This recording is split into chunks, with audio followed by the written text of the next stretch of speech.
This is the Business Leadership Series Minute with your host, the best-selling author of Don't Buy a Duck and founder of MarketingStrategyHero.com, Derek Champagne. A lot of people don't get out of the shadows of the things they're dealing with. And I have seen, I can remember last year when it really hit me, and I was sitting next to a man who seemed very successful. He was in his 70s, and somebody that you would think had it figured out, and he's sitting around a campfire with a group of guys and was just talking about his issues with his mom in a way that was like he was still a child. Yeah. And he had never dealt with it. He was emotional and weeping about it, and he couldn't get over it. He couldn't get past it. And all the self-sabotage that this 70-year-old man had in his life was from his mom issues. Yeah. I mean, wow. And it hit me, and I've got my own story too, but it hit me that I'm never going to get past some things, or some people never do unless they figure out how to and get past it. So what do you say to someone that goes, yeah, that's great, but I'm just in this self-sabotage perpetual cycle. I don't even know how I would start. What do I do? Yeah, so there's a reason why.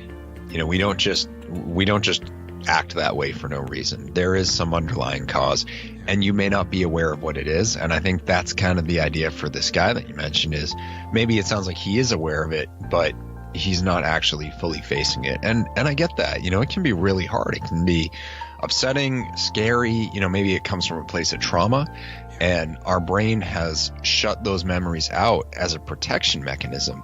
And if you as an outsider are trying to push that person to face that stuff, well, their brain is saying, this is a threat. I need to do everything I can to get away from this person and to shut them down. So it is really tricky. And that's, you know, this is the kind of stuff I get into in my coaching work. Is it comes down to asking the right questions and getting people comfortable probing themselves and trying to understand. You know, I had a call about a week and a half ago with someone who his dad really wasn't on the scene, and now he would describe him as a friend. And, you know, he's fine. We've got no problems. I don't have any issues from my dad. And as I hear about what he's facing today, a lot of the things that he's struggling with and the things he's striving for and doing well with, they're tied to his father's acceptance. And I think he knew it, but he wouldn't face it because it's too hard, you know, and it felt like a disrespect to his mother, who had done everything for him and, you know, been so successful in raising him and being a strong support and all that. And he had such love for her that admitting that his father had that kind of hold on him, I think was like it got at his values. It was making him question his ethics. And that's real stuff. That's part of being a human. But guess what? You're not going to move forward without these things weighing you down until you face them.